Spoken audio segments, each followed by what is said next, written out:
معزز حاضرین، مجھ سے جو فرمائش کی گئی ہے وہ سورہ آل عمران کی 3 آیات کی کچھ وضاحت یا ان کا درس دوں۔ میں نے اس میں ایک آیت کا اضافہ کیا ہے اور وہ سورہ نساء کی ہے۔ سورہ آل عمران کے بالکل وسط میں کل 200 آیات ہیں سورہ آل عمران کی، اور آیت نمبر 102، 103، 104 تقریباً وسط میں ہے۔ یہ 3 آیات جو ہے قرآن حکیم کے نہایت جامع مقامات میں سے ہیں۔ چنانچہ جیسا کہ آپ کو معلوم ہے سورۃ العصر سب سے چھوٹی سورتوں میں سے ہے، 3 آیات ہے لیکن نہایت جامع۔ امام شافعی فرماتے ہیں رحمت اللہ علیہ، لو لم ينزل من القرآن سواها کفت الناس، اگر قرآن میں سوائے سورۃ العصر کے اور کچھ نازل نہ ہوتا تو یہ بھی لوگوں کی ہدایت کے لیے کافی ہو جاتی۔ اسی طرح جگہ جگہ پر آپ کو جو لمبی صورتیں ہیں، اب مثلاً سورۃ بقرہ ہے 286 آیات ہے، بڑی طویل صورت ہے۔ سورہ آل عمران ہے 200 آیات ہے، طویل صورت ہے۔ ان میں بھی آپ جگہ جگہ 3 آیتوں کے یا بعض جگہوں پر 7 آیتوں کے گلدستے آپ کو ملتے ہیں کہ جو نہایت جامع ہے۔ اسی طرح کا ایک مقام یہ ہے، اور ان 3 آیات پر میں نے ایک مرتبہ مفصل گفتگو کی تھی، پھر اسے کتابی شکل میں شائع کیا، امت مسلمہ کے لیے سہ نکاتی لائحہ عمل۔ آج میں اسے 4 نکاتی بیان کروں گا۔ 3 نکات تو ان 3 آیات میں ہیں جو سورہ آل عمران کی میں نے آپ کو ابھی تلاوت کر کے سنائی ہے، اور چوتھا بلکہ پہلا نقطہ وہ سورہ نساء کی آیت کا ہے۔ دیکھیے سورہ آل عمران کی آیت شروع ہوتی ہے یا ایھا الذین آمنوا اتقوا اللہ حق تقاتہ، اہل ایمان اللہ کا تقوی اختیار کرو جتنا اور جیسا کہ اس کے تقوی کا حق ہے۔ اب یہ چونکہ خطاب ہو رہا تھا صحابہ کرام سے، اور ابھی یوں سمجھیے کہ مدنی دور کا آغاز تھا۔ اکثریت تو مسلمانوں کی وہ تھی کہ جو مکے میں پوری طرح آزمائشوں میں سے نکل کر آئے تھے، بھٹیوں میں سے گزر کر آئے تھے، کندن بن کر آئے تھے، ایمان اور یقین ان کے ریشے ریشے میں، ان کے رگ و پے میں سرایت کیے ہوئے تھا، لہذا وہاں تو خطاب ہوا یا ایھا الذین آمنوا، اہل ایمان اب یہ کرو، اللہ کا تقوی اختیار کرو، اللہ کی اطاعت اختیار کرو۔ آج چونکہ ہمارا معاملہ یہ ہے کہ بدقسمتی سے ہمارے پاس وہ دلی یقین والا ایمان نہیں ہے۔ ہمارا ایمان ایک موروثی عقیدہ ہے، ہمیں والدین سے مل گیا ہے وراثتاً۔ جیسے کوئی ہندوؤں کے گھر میں پیدا ہوا تو ہندو ہے، وہ انہی باتوں کو مانتا ہے، وہی دیویاں دیوتا جن کو اس کے والدین مانتے تھے۔ کوئی مسلمانوں کے گھر میں پیدا ہو گیا تو مسلمان ہے، اللہ رسول کا نام اسے بچپن ہی سے سکھا دیا جاتا ہے۔ لیکن اس سے زیادہ یقین قلبی والا ایمان الا ماشاءاللہ جسے بھی ہو وہ تو بہت ہی خوش قسمت ہے، بہت ہی خوش بخت انسان ہے جسے یقین قلبی والا ایمان حاصل ہو جائے۔ اور یہ جان لیجئے کہ اصل ایمان نام ہے یقین قلبی کا۔ یقین پیدا کرے ناداں یقین سے ہاتھ آتی ہے، وہ درویشی کے جس کے سامنے جھکتی ہے فغفوری۔ قرآن مجید میں سورہ حجرات میں بھی فرمایا گیا کہ قالت الاعراب آمنا قل لم تؤمنوا ولکن قولوا اسلمنا۔ یہ بدو لوگ اعلان کر رہے ہیں، دعویٰ کر رہے ہیں کہ ہم ایمان لے آئے۔ نبی آپ ان سے کہہ دیجئے تم ایمان ہرگز نہیں لائے ہو، یوں کہو کہ ہم مسلمان ہو گئے ہیں۔ ولما يدخل الايمان في قلوبكم، ابھی تک ایمان تمہارے دلوں میں داخل نہیں ہوا۔ یعنی جب اسلام کو غلبہ حاصل ہو گیا، نبی اکرم صلی اللہ علیہ وسلم اور آپ کے ساتھیوں کو، صحابہ کرام کو عرب میں طاقت کی حیثیت حاصل ہو گئی، تو اب لوگ جو ہے جوق در جوق، فوج در فوج ایمان میں داخل ہو رہے تھے۔ اذا جاء نصر اللہ والفتح ورأيت الناس يدخلون في دين الله افواجا۔ لیکن یہ جو فوج در فوج آ رہے تھے، ان کے ایمان کی وہ کیفیت نہیں تھی کہ جو ابتدا میں ایمان لائے تھے۔ جو لوگ شروع میں ایمان لائے تھے وہ اپنے گھر بار چھوڑ کر، اپنے باپ کو، ماں کو، بھائیوں کو چھوڑ کر، رشتے کاٹ کر، پھر یہ کہ انہیں پتا تھا کہ جیسے ہی ہم کہیں گے اشہد ان لا الہ الا اللہ واشہد ان محمد رسول اللہ، میں مار پڑنی شروع ہو جائے گی، ہمارے اوپر سختیاں آئیں گی، ہم پر سخت قسم کی پرسیکیوشن ہوگی، تشدد ہوگا۔ لہذا اس وقت تو ایمان وہی لاتا تھا جس کے دل میں یقین پورا پہلے سے پیدا ہو گیا۔ لیکن بعد کے دور میں ظاہر بات ہے کہ اب جیسے طاقت حاصل ہو گئی تو طاقتور کے ساتھ تو سبھی مل جاتے ہیں، لہذا ایسے لوگ بھی آ گئے جن کے بارے میں نے ابھی آیت آپ کو سنائی، آیت نمبر 14 سورہ الحجرات کی، کہ تم اپنے آپ کو مسلمان تو کہہ سکتے ہو، مومن نہیں کہہ سکتے، اس لیے کہ مومن تو وہ ہوتا ہے جس کے دل میں ایمان کھپ گیا ہو۔ اسی بانی میں کہہ رہا ہوں کہ ہم بھی اگر اپنا جائزہ لیں گے تو ہمیں محسوس ہوگا کہ ہمارے دلوں میں وہ یقین نہیں ہے۔ یقین تو اگر ہو تو ہماری زندگیوں میں انقلاب آ جائے گا۔ پھر تو یہ ہے کہ لوگ ایک دوسرے کو دیکھ کر یوں سمجھیے کہ ان کے ایمان کے اندر اضافہ ہوگا۔ صاحب ایمان تو وہ ہے جس کے بارے میں حضور نے فرمایا اذا رؤوا ذکر اللہ، جن کو دیکھ کر اللہ یاد آ جائے۔ صاحب ایمان تو وہ ہوتے ہیں کہ جن کو دیکھ کر اللہ یاد آتا ہے۔ اس اعتبار سے ہمارا جو اس وقت معاشرہ ہے، 1.5 ارب کے قریب مسلمان دنیا میں ہیں، لیکن کیا وجہ ہے؟ ہمارے پاس عزت نام کی کوئی شے نہیں، حالانکہ اس دنیا میں ہر 5واں انسان مسلمان ہے، اندازہ کیجئے آپ، لیکن کوئی انٹرنیشنل معاملات، بین الاقوامی معاملات میں کوئی ہم سے کوئی رائے لیتا ہے، پوچھتا ہے؟ یہ G7 بیٹھ کر طے کریں گے، G15 طے کریں گے، یہ سیکیورٹی کونسل طے کرے گی، اور کہیں پر کوئی مسلمان ملک نہیں ہے، ہم 3 میں نہ 13 میں، نہ G8 میں نہ G15 میں، کہیں بھی نہیں۔ ہمارے مسائل پر دوسروں کا قبضہ ہے۔ اب تو تیل بہت بڑی دولت تھی عرب ممالک کے پاس، اب آپ کو معلوم ہے خلیج کے اوپر پنجے گاڑ کر امریکہ بیٹھ گیا ہے، اور اس کے اتنے بڑے فوجی اڈے جو ہیں وہاں قائم ہو چکے ہیں، اس سرزمین میں جہاں سے کہ اللہ کے رسول نے حکم دیا تھا کہ یہود اور نصارہ کو نکال باہر کرو، آج وہاں پر ان کے اڈے ہیں، بیسز ہیں بہت بڑے بڑے۔ اس حوالے سے یہ ذلت ہم پر کیوں آئی ہے؟ اسی سورہ آل عمران میں اللہ تعالیٰ فرماتا ہے وَلَا تَهِنُوا وَلَا تَحْزَنُوا وَأَنْتُمُ الْأَعْلَوْنَ إِن كُنتُم مُؤْمِنِينَ، اے مسلمانوں گھبراؤ نہیں، پریشان نہ ہو، رنجیدہ نہ ہو، اگر تم صاحب ایمان ہوئے تو تم ہی سب سے اونچے ہوگے۔ اب یا تو قرآن جھوٹا ہے معاذ اللہ، یا ہم مومن نہیں ہیں، تیسرا نتیجہ تو کوئی نہیں۔ قرآن کہتا ہے اگر تم مومن ہوئے تو سب سے اونچے تم ہوگے، تو آج تو ہم سب سے اونچے نہیں ہیں، تو یا اگر ہم صاحب ایمان ہیں اور اونچے نہیں ہیں تو قرآن نے جھوٹ بولا، معاذ اللہ ثم معاذ اللہ، قرآن کی بات تو جھوٹی نہیں ہے، نتیجہ یہی نکلا کہ ہم مومن نہیں ہیں۔ تو پہلا کام جو ہے سورہ آل عمران کے 3 آیات کا مخاطب بننے کے لیے پہلی شرط وہ ہے جو سورہ نساء میں بیان ہوئی، اور اس لیے کہ سورہ نساء پھر اس دور میں نازل ہوئی تھی جبکہ ابھی کچھ کچے پکے کافی مسلمانوں میں شامل ہو گئے تھے، سب کے سب کامل الایمان نہیں تھے، کچے لوگ بھی آ گئے تھے، نئے وارث جو تھے، نو وارث آ گئے تھے، لہذا وہاں فرمایا گیا یا ایھا الذین آمنوا آمنوا باللہ ورسولہ والکتاب الذی نزل علی رسولہ والکتاب الذی انزل من قبل، اے ایمان کے دعوے دارو ایمان لاؤ جیسے کہ ایمان لانے کا حق ہے، یعنی یہ ایمان صرف اقرار باللسان نہ ہو، تصدیق بالقلب بنے، یہ صرف آپ کے ٹپ آف دی ٹنگ پر نہ ہو، یہ آپ کے دل میں کھب جائے، جیسے صحابہ کرام کے بارے میں اسی سورہ حجرات میں فرمایا وَلَٰكِنَّ اللَّهَ حَبَّبَ إِلَيْكُمُ الْإِيمَانَ وَزَيَّنَهُ فِي قُلُوبِكُمْ، صحابہ کرام کے تو دلوں میں اللہ نے کھبا دیا تھا ایمان کو۔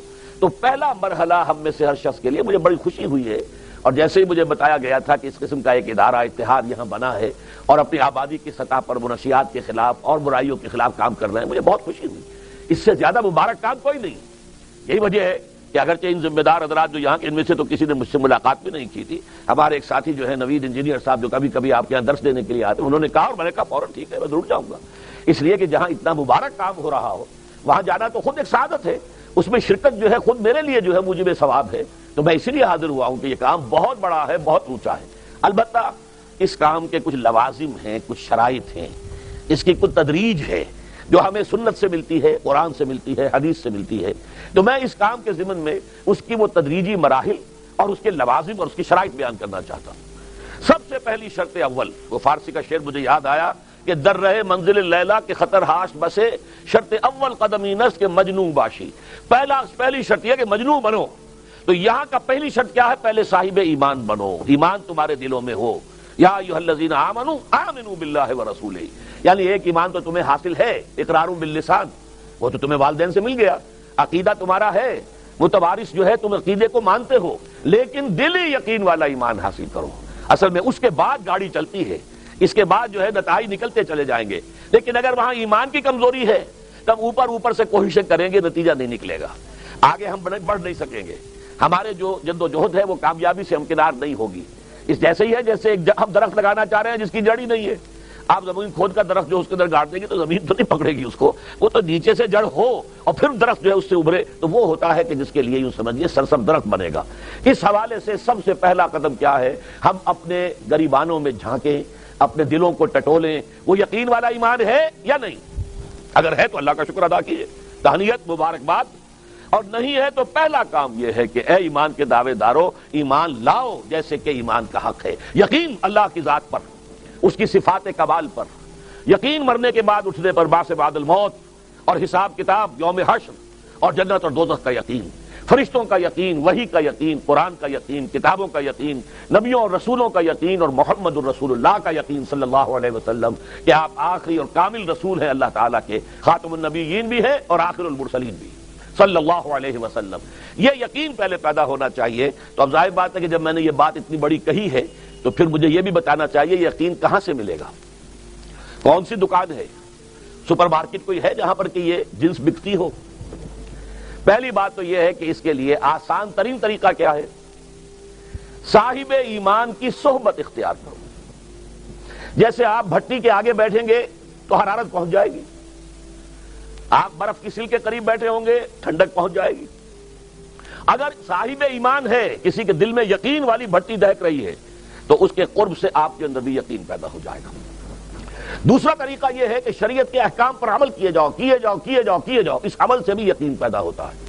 یہ دو طرفہ معاملہ ہے، یقین سے عمل پیدا ہوتا ہے اور عمل سے یقین پیدا ہوتا ہے۔ جیسے آپ کہتے ہیں وشیس سرکل، وہ بری شے ہوتی ہے کہ ایک چیز ہے بڑھ گئی تو پھر اس کے اور خرابی بڑھ گئی، اس سے پھر وہ پہلی خرابی اور بڑھ گئی، پھر وہ اس سے اور خرابی بڑھتی چلی گئی۔ جیسے پیچ آپ دیکھتے ہیں، ہر چکر کے ساتھ وہ پیچ آگے بڑھتا جاتا ہے۔ اسی طریقے سے بھلائی کا بھی ایک سرکل ہے، ایک نیکی آپ کریں گے آپ میں ایمان پیدا ہوگا، اب آپ زیادہ نیکی کریں گے تو اب اور زیادہ ایمان پیدا ہوگا۔ تو یہ دو طرفہ سرکل ہے۔ اور تیسری بات جو ہے، خاص طور پر فہیم، ذہین، انٹلیکچوئل لوگ، سمجھدار لوگ، اور آج کی دنیا آپ کو معلوم ہے کہ ہمارے نوجوان طبقے میں بہت بڑی تعداد بہت سمجھدار لوگوں کی ہے، اس لیے کہ ان کی معلومات کا دائرہ بڑا وسیع ہو گیا ہے۔ جدید دنیا میں جو علوم ہے ان کا ایکسپلوژن ہے، دھماکہ ہو گیا، اتنے علوم پھیل گئے اور اس کے اثرات ہیں۔ اخبار بین لوگ بھی جو ہیں وہ بھی ایک طرح سے ہر ایک ان میں سے فلسفی ہوتا ہے، آپ اس سے ذرا بات کر کے دیکھیے، وہ اپنے فلسفے بگاڑے گا، اپنی رائے دے گا، معلوم ہوتا ہے کہ شاید سب سے بڑا سیاسی تجزیہ نگار یہی ہے۔ لہذا وہ لوگ کہتے ہیں کہ ہمیں تو وہ بات بتاؤ جو ہماری عقل کو بھی اپیل کرے۔ یہ جو معاملہ ہے، وہ ایمان جو عقل کو بھی اپیل کرے، اس کی سورس صرف ایک ہے اور وہ قرآن حکیم ہے۔ مولانا ظفر علی خان نے ایک شعر کہا تھا بہت سادہ انداز میں، وہ جنس نہیں ایمان جسے لے آئیں دکانیں فلسفہ سے، ڈھونڈے سے ملے گی عاقل کو یہ قرآن کے سپاروں میں۔ عاقل جو ہے، انٹلیکچوئل، ایک ہے عام آدمی۔ عام آدمی جو ہے صاحب یقین کی صحبت سے بھی یقین پیدا ہو جائے گا، عام آدمی عمل کرتا رہے گا، اس سے بھی یقین پیدا ہو جائے گا۔ لیکن عاقل، انٹلیکچوئل، وہ شخص جو کہتا ہے پہلے میری عقل کو اطمینان ہونا چاہیے پھر مانوں گا، اس کے لیے جو سورس ہے، منبع ہے، سرچشمہ ہے ایمان کا، وہ صرف اور صرف قرآن ہے۔ اس میں غور و فکر کرے، انسان اس طرح قرآن کو پڑھے کہ وہ براہ راست اس کا مفہوم اس کے دل کے اوپر اترتا چلا جائے۔ جیسے علامہ اقبال نے کہا ہے کہ تیرے ضمیر پہ جب تک نہ ہو نزول کتاب، گرہ کشا ہے نہ راضی نہ صاحب کشاف۔ قرآن تو تمہارے اپنے قلب پر نازل ہونا چاہیے۔ اور یہ اصل میں ان کے والد نے کہا تھا ان سے، بالکل بچپن میں۔ علامہ اقبال چھوٹے سے بچے تھے، ان کے والد تھے ذرا صوفی منش آدمی تھے، وہ شیخ نور محمد۔ وہ آئے، فجر کی نماز مسجد سے پڑھ کر آئے تو دیکھا کہ اقبال جو ہے بچہ وہ قرآن پڑھ رہا بیٹھا ہوا۔ اس نے کہا والد نے کہ بیٹے تم یہ قرآن کیسے پڑھتے ہو؟ اب وہ حیران ہوا بچہ، یا بجائے بس میں پڑھتا ہوں قرآن جیسے پڑھتے ہیں، آپ کا مطلب کیا ہے؟ کہا بیٹے قرآن ایسے پڑھا کرو کہ جیسے یہ تم پر نازل ہو رہا ہے، یوں سمجھو کہ تم پر نازل ہو رہا ہے، تم مخاطب ہو۔ اب اس چیز کو انہوں نے اپنے اس شعر میں ادا کیا، تیرے ضمیر پہ جب تک نہ ہو نزول کتاب، گرہ کشا ہے نہ راسی نہ صاحب کشاف۔ جیسے یہ قرآن قلب محمد پر نازل ہوا تھا، فَإِنَّهُ نَزَّلَهُ عَلَىٰ قَلْبِكَ، جبرائیل نے یہ اے نبی اے محمد آپ کے دل پر اتارا ہے۔ تو جب تک ہمارے بھی دل پر نہیں اترے گا تو قرآن مجید جو ہے وہ ہمیں انسپائر نہیں کر سکے گا۔ ترجمہ آپ پڑھیں گے، کچھ آپ کو معلوم ہو گیا اس کا مطلب یہ ہے، تفسیر پڑھا، اچھا جی ٹھیک ہے فلاں مفسر نے یہ لکھا ہے، فلاں نے یہ لکھا ہے، یہ معلومات تو مل جائیں گی، لیکن وہ اندر سے جو موٹیویشن ہوتی ہے، اندر سے جو جذبہ ابھرتا ہے، اندر سے جو ایمان جو ہے چشمے کی طرح قلب کی گہرائیوں سے ابلتا ہے، وہ نہیں ہوگا۔ وہ اسی وقت ہوتا ہے کہ جب وہ انٹلیکچوئل آدمی جو ہے وہ کم سے کم اتنی تکلیف ضرور کرے کہ اتنی عربی سیکھ لے کہ عربی جو ہے قرآن مجید اس کے براہ راست قلب پر نازل ہو سکے، وہ ترجمہ نہ دیکھے۔ اب ایک آیت پڑھی، پھر ترجمہ دیکھا، پھر دیکھا اس میں نمبر 11 لکھا ہوا ہے، حاشیہ میں جا کر دیکھا نمبر 11 یہاں ہے، وہ دیکھا، تسلسل تو ٹوٹ گیا۔ اب وہ بات نہیں رہی۔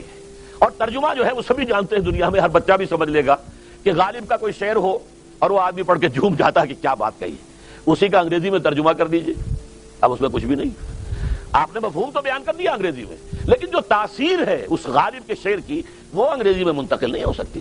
تو قرآن مجید کا کچھ نہ کچھ مفہوم تو ترجمے سے معلوم ہو جائے گا، قرآن کی تاثیر ترجمے سے نہیں حاصل ہو سکتی، تفسیر سے نہیں حاصل ہو سکتی۔ اس لیے دو سب سے بڑی تفسیروں کا ذکر علامہ اقبال نے کیا ہے کہ گرہ کشا ہے نہ رازی، نہ امام رازی کی تفسیر کبیر سے تمہیں فائدہ ہوگا اور نہ امام زمخشری کی کشاف سے ہوگا، جب تک کہ تمہارے اپنے دل پر قرآن نہ اترے۔ اور اس کے لیے لازم ہے کم سے کم یہ کہ اتنی عربی انسان سیکھ لے کہ بیریئر نہ ہو ٹرانسلیشن کا، کوئی پردہ حائل نہ ہو درمیان میں، تسلسل نہ ٹوٹے، آپ براہ راست پڑھ رہے ہیں اور براہ راست اس کا مفہوم آپ کے قلب پر نازل ہو رہا ہے۔ تو پہلا سٹیپ جو میں نے ان 3 آیتوں پر اضافی آیت سورہ نساء کی آپ کے سامنے رکھی، ہم میں سے ہر شخص کا پہلا کام یہ ہے کہ وہ یقین والا ایمان حاصل کرے۔ عام آدمی کے لیے صاحب یقین کی صحبت بھی مفید، عام آدمی کے لیے عمل سے بھی یقین پیدا ہوتا ہے، لیکن انٹلیکچوئل کے لیے، ذہین کے لیے، فہیم انسان کے لیے، انٹیلیجنسیا جسے آپ کہتے ہیں، اس کے لیے لازم ہے کہ وہ قرآن مجید کی گہرائیوں میں غوطہ زنی کرے اور قرآن اس کے اپنے قلب کے اوپر نازل ہو تو کہیں جا کر وہ قرآن کو سمجھے گا۔ چنانچہ علامہ اقبالی کا ایک اور شعر میرے ذہن میں آیا ہے، وہ میں آپ کو سنا دوں۔ ہم یہ سمجھتے ہیں کہ عرب تو ان کی اپنی زبان ہے، لہذا وہ تو قرآن مجید کو سمجھتے ہی ہوں گے، لیکن بسا اوقات ایسا بھی ہوتا ہے اگر دل پر حجاب آئے ہوئے ہوں تو قرآن مجید کے سمجھنے سے بھی کچھ حاصل نہیں ہوتا، دل پر حجاب ہے۔ یہی وجہ ہے تو عرب ہو یا عجم ہو، تیرا دل نہ دے گواہی، لغت غریب یہ قرآن مجید جو ہے، تو عجم ہو یا عرب ہو، یہ قرآن مجید تیرے لیے لغت غریب رہے گا جب تک کہ تیرا دل گواہی نہیں دیتا۔ تو ایک تو طلب ہدایت ہو انسان کے اندر، اور دوسرے یہ کہ قرآن مجید کو براہ راست نازل ہونے کا موقع ملے قلب کے اوپر، تو ایمان یقین والا حاصل ہوگا۔ اب آئیے، اگر یہ ایمان حاصل ہو گیا تو اب وہ سہ نکاتی لایا عمل ہے، جس میں میری پوری کتاب بھی ہے، امت مسلمہ کے لیے سہ نکاتی لایا عمل۔ پہلا نکتہ کیا ہے؟ یا ایھا الذین آمنوا اتقوا اللہ حق تقاتہ، اہل ایمان اللہ کا تقوی اختیار کرو جیسا اور جتنا کہ اس کے تقوی کا حق ہے۔ اللہ کے احسانات کا آپ کو اندازہ کر سکتے ہیں، اللہ کی جو نعمتیں ہیں، ان تعدوا نعمت اللہ ہے لا تحصوها، اللہ کی نعمتوں کا ہم احاطہ کر ہی نہیں سکتے۔ بے شمار نعمتیں وہ جن کا ہمیں شعور ہی نہیں ہے کہ نعمتیں ہیں۔ یہ تو آج ہمیں معلوم ہوا کہ یہ وٹامن سی ہوتا ہے، یہ وٹامن اے ہوتا ہے، یہ وٹامن ڈی ہوتا ہے، لیکن یہ تو ہمیشہ سے ہم کھاتے آ رہے ہیں، ہمیں پتہ نہیں تھا کہ اس میں یہ وٹامن اے ہے۔ وہ تو اللہ نے تو پیدا کر رکھا تھا، وہ تو ہماری ضروریات سے واقف تھا، لہذا اس نے ہر شے جو ہے، تو ہم تو اس کے احسانات کو جانتے ہی نہیں۔ اب اس نے تقوی کا حق ادا کرنا، یہ تو اس کے بغیر ممکن نہیں کہ کوئی حرکت ہماری کسی بھی وقت اللہ کے حکم کے خلاف نہ ہو، اس کے بغیر تو یہ اللہ کا حق تقوی ادا نہیں ہو سکتا۔ یہی وجہ صحابہ کرام گھبرا گئے، اس لیے کہ دیکھیے ہم قرآن پڑھتے ہیں یا سنتے ہیں تو ہمارا انداز کچھ اور ہوتا ہے، ہماری نیت عمل کی نہیں ہوتی، بس معلومات کے لیے اچھی تقریر کرتا ہے چلیے تقریر سنیں۔ اور صحابہ کرام جب سنتے تھے قرآن یا پڑھتے تھے تو نیت ہوتی تھی عمل کی، تو فوراً تولتے تھے اپنے آپ کو کہ یہ جو آیت اتری ہے اب اس پر پورے اتر سکتے ہیں کہ نہیں۔ لہذا صحابہ کرام نے جب آیت سنی اتقوا اللہ حق تقاتہ، تقوی اختیار کرو جتنا کہ اللہ کے تقوی کا حق ہے، تو صحابہ گھبرا گئے کہ حضور اللہ کا حق تقوی کون ادا کر سکتا ہے۔ اس کے بعد پھر آیت نازل ہوئی ہے جو سورہ تغابن میں ہے، فاتقوا اللہ ما استطعتم، تقوی اختیار کرو اللہ کا جتنا تمہارے حد امکان میں ہے۔ اب ان کی جان میں جان آئی کہ انسان اپنے حد کے اندر اپنی سی کوشش کر کے تو آخری حد تک پہنچ سکتا ہے، لیکن اللہ کا حق ادا کرنا تو ممکن نہیں۔ میں آپ کو سناؤں آپ حیران ہو جائیں گے، حضور فرمایا کرتے تھے اے اللہ ما عرفناک حق معرفتک وما عبدناک حق عبادتک، اے اللہ ہم تجھے نہیں پہچان پائے جیسے کہ تیرے پہچاننے کا حق ہے، اور اے اللہ ہم تیری بندگی نہیں کر پائے، عبادت نہیں کر پائے جیسے کہ تیری عبادت کا حق ہے۔ اگر حضور یہ فرما رہے ہو تو تابع دیگراں کے رسد کون شخص ہوگا جو کہے گا کہ میں اللہ کے حق تقوی کا حق ادا کر سکتا، لیکن مستطعتم جتنا بھی تمہارے حد امکان میں۔ ابھی یہ آیت ختم نہیں ہوئی ہے، تقوی کی سب سے گاڑھی آیت ہے قرآن مجید کی، ابھی ختم نہیں ہوئی۔ دوسرا حصہ کیا ہے؟ وَلَا تَمُوتُنَّ إِلَّا وَأَنْتُمْ مُسْلِمُونَ، اور دیکھنا موت ہرگز نہ آئے تمہیں مگر فرما برداری کی حالت میں۔ کیا مطلب؟ فرض کیجئے کہ آپ کسی گناہ کے اندر ملوث ہیں، اسی لمحے موت آ گئی، کتنی بری موت ہوئی، کس حال میں اللہ کے ہاں پیشی ہو رہی ہے۔ ایک بہت بڑے شاعر تھے لکھنؤ کے، ان کو موت آئی، کیسے آئی؟ رات کے 2-3 بجے 2:30 بجے شراب خانے سے نکلے، شراب کے نشے میں دھت لڑکھڑائے، گر گئے، ساتھ ہی جو گندا نالا بہ رہا تھا اس میں گر گئے، وہاں سے لاش برآمد ہوئی۔ یہ بھی موت ہے، کتنی بری موت۔ اور اس سے آگے بڑھیے، فرض کیجئے کوئی شخص بدکاری کر رہا ہے، زنا کر رہا ہے، اور اسی حالت میں اور اسرائیل آئے اور جان کھینچ لے، کیسی بری موت ہوئی، کس حال میں ہوئی؟ نافرمانی کی حالت میں ہوئی۔ حضور نے فرمایا کہ کوئی شخص جب گناہ کر رہا ہوتا ہے تو اس کے دل میں ایمان نہیں ہوتا، مسلمان تو وہ ہوتا ہے لیکن ایمان دل میں نہیں ہوتا۔ لا یزنی الزانی حین یزنی وہو مومن، کوئی زانی حالت ایمان میں زنا نہیں کر سکتا۔ ولا یسرق السارق حین یسرق وہو مومن، کوئی چور حالت ایمان میں چوری نہیں کر سکتا۔ ولا یشرب الخمر حین یشرب وہو مومن، کوئی شرابی حالت ایمان میں شراب نہیں پیتا۔ وہ ایمان کیا ہوا؟ دھیلے کا نہ ہوا جو کہ ایمان بھی ہو اور پھر بھی گناہ ہو جائے، پھر ایمان کی کیا قدر و قیمت ہے؟ دھیلے کا بھی نہیں، ایمان نہیں ہوتا اس وقت، تبھی وہ گناہ کرتا ہے۔ البتہ توبہ کرتا ہے تو اس کے دل میں ایمان لوٹ آتا ہے، نہیں کرتا تو رخصت ہو جاتا ہے۔ لہذا اب آپ سوچئے کہ ایک شخص طے کر لے کہ نہیں مروں گا مگر فرما برداری کی حالت میں، اور کچھ پتہ نہیں موت کب آ جائے، کیا پتہ یہاں سے نکل کر گھر تک جانا ہمارے نصیب میں ہے یا نہیں ہے۔ کیا پتا کوئی ایکسیڈنٹ ہونے والا ہو اور ہماری لاش ہی جائے گھر یا کسی ہسپتال میں جائے, کیا پتا. چونکہ موت کا کچھ پتا نہیں کب آ جائے, لہذا اس آیت پر عمل صرف اس وقت ممکن ہے جب کوئی لمحہ بھی معصیت میں نہ بسر ہو. تب یہ ہے کہ آپ کہہ سکتے ہیں کہ نہیں مروں گا مگر حالت فرما برداری میں. اس پر عمل کرنا کوئی آسان کام نہیں ہے. کوئی لمحہ میری زندگی کا گناہ میں نہ ہو اور معصیت میں بسر نہ ہو, مبادا ہے اسی لمحے موت آ جائے, تو وہ موت تو فرما برداری کی حالت کی موت تو نہ ہوئی, وہ موت پر قلبی ایمان والی موت کی تو نہیں ہوئی, اور وہ تو بڑی حسرتناک موت ہو جائے گی. بہرحال یہ پہلا قدم ہے اصل میں, اور یہ اس کی ضرورت اس لیے ہے کہ ویسے تو جذبہ تو پیدا ہوتا ہے سب میں ہی, اچھائی کا پرچار ہونا چاہیے, اچھائی کی دعوت ہونی چاہیے, نیکیوں کی تلقین ہونی چاہیے, برائیوں سے روکنا چاہیے. لیکن ہمارے یہاں اکثر معاملہ یہ ہو جاتا ہے کہ جو سورہ بقرہ ہی میں فرمایا گیا ہے اور یہود کے بارے میں, اتامرون الناس بالبر وتنسون انفسکم وانتم تتلون الکتاب افلا تعقلون, کیا تم لوگوں کو نیکی کا حکم دیتے ہو اور اپنے آپ کو بھول جاتے ہو, حالانکہ تم کتاب پڑھتے ہو, تورات تمہارے پاس ہے. تو یہ نہ ہو کہ لوگوں کے لیے تو جو ہے دوسروں دیگراں راہ نصیحت اور خود راہ فصیحت, یہ نہیں.